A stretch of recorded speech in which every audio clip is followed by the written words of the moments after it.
जय श्री कृष्ण साथियों, हिंदी सुमन चैनल पर आपका स्वागत है। मेरा नाम है सुषमा और अभी हम लोग पढ़ेंगे महाकाव्य जो है कामायनी के विषय में थोड़ा सा। तो इसके पहले हमने पढ़ा छायावाद के बारे में, छायावाद काव्य की उत्पत्ति कैसे हुई और कौन इनके प्रस्तोता हैं, कौन इसके मुख्य कवि हैं। और इसके बाद सबसे पहले कवि जयशंकर प्रसाद के बारे में और उनकी रचनाओं को मैंने पढ़ लिया।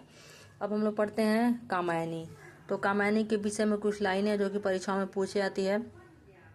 तो पहले कामायनी जयशंकर प्रसाद की महाकाव्यात्मक रचना है। कामायनी में कुल 15 सर्ग हैं जो क्रमानुसार इस प्रकार हैं: चिंता, आशा, श्रद्धा, काम, वासना, लज्जा, कर्म, ईर्ष्या, ईड़ा, स्वप्न, संघर्ष, निर्वेद, दर्शन, रहस्य तथा आनंद।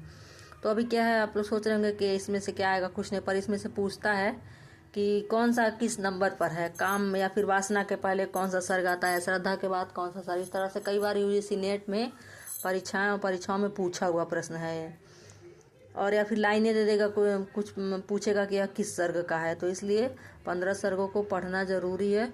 और अभी क्या है, जो हरियाणा ने निकाली है वैकेंसी असिस्टेंट प्रोफेसर का, उसमें क्या है, पढ़ना है हम लोग को श्रद्धा और लज्जा और ईर्ष्या, हाँ यही तीनों पढ़ना है। तो उसके बारे में ज़रूर पूछेगा, दे दिया है उसमें कि अब आपको यही पढ़ना है, तो इसलिए हमको याद रखना जरूरी है। अगला है कामायनी के मुख्य पात्र है मनु, श्रद्धा, ईड़ा और कुमार, जिसमें मनु मन, श्रद्धा हृदय, ईड़ा बुद्धि तथा कुमार मानव का प्रतीक। अब ये भी पूछता है कि कितने पात्र हैं, फिर पूछेगा कि मनु किसके प्रतीक हैं, श्रद्धा किसकी प्रतीक है, या फिर हृदय, कामायनी में हृदय किसका प्रतीक है।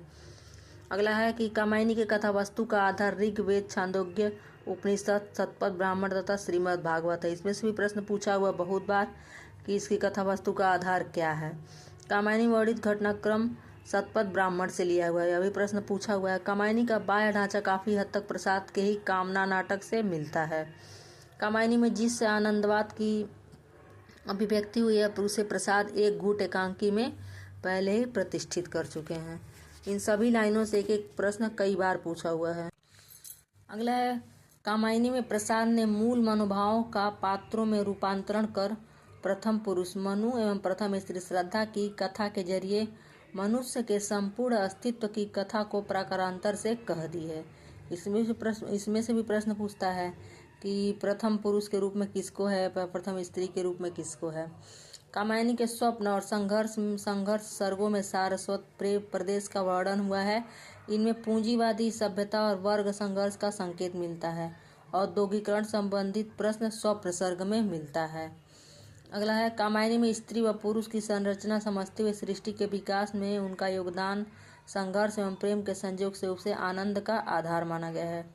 अगला है इसमें प्रतिभिज्ञा दर्शन, अरविंद दर्शन एवं गांधीवादी का भी प्रभाव दिखाई देता है, यह भी प्रश्न पूछा हुआ है। कामायनी में मुख्य रस के रूप में शांत रस या निर्वेद रस तथा मुख्य छंद के रूप में ताटक छंद का प्रयोग किया गया है। कामायनी में बुद्धिवाद के विरोध में हृदय तत्व की प्रतिष्ठा करते हुए कवि ने शैव दर्शन के आनंदवाद को जीवन के पूर्ण उत्कर्ष का साधन स्वीकार किया है। जयशंकर प्रसाद को प्रेम और सौंदर्य का कवि माना जाता है। तो यह छायावाद के कवि जयशंकर प्रसाद के काव्य के बारे में। अगले कवि होंगे हमारे निराला। तो इसमें जो कामायनी के संबंध में कुछ विद्वानों के जो कथन है वो भी देख लीजिए। तो मानवता का रसात्मक इतिहास नंद दुलारे वाजपेयी। छायावाद का उपनिषद कहा है शांति प्रिय द्विवेदी ने। मानव चेतना के विकास का महाकाव्य डॉक्टर नगेंद्र ने कहा है। आधुनिक सभ्यता का प्रतिनिधि महाकाव्य नामवर सिंह ने कहा है। रहस्यवाद का पहला महाकाव्य सूर्यकांत त्रिपाठी निराला ने कहा है। तो यह था कामायनी के विषय में। आप लोग जरूर पढ़ें, लाइक करें, कमेंट करें, सब्सक्राइब करें। धन्यवाद।